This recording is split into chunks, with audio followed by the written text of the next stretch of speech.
He had just accepted the gospel, but he needed deliverance from that demon. He didn't fully understand, and that demon was trying to pull him backwards. And that's what happens to you when you become born again, or you become filled with the Spirit, or you take a stand for something. You're going to be challenged by the enemy to see if you really believe that. And he reverted back to his old ways, saying, hey, let me buy this. But Peter said to him, you can have no part in this because your heart is not right with God. See, God knows what's in our hearts.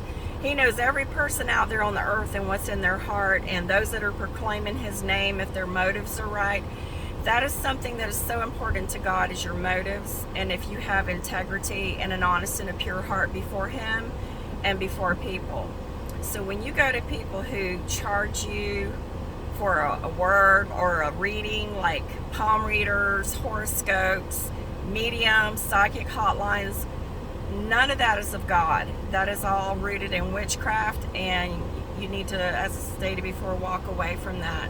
But Simon did pray, ask Peter to pray for him. And this goes back to in Egypt, during Moses' time, whenever his stick or his rod was anointed, that it parted the Red Sea and it smote the waters.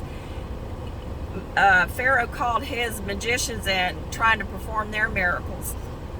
And it did not match up against Moses and his stick and his faith and his obedience. For everything that God has, Satan tries to have a counterfeit. But you will always know, because there's no power with it, and it does not point back to the cross and the blood of Jesus. And you've got to be careful of what you listen to. Excuse me, grab some water. And we're going to see that again with the Antichrist.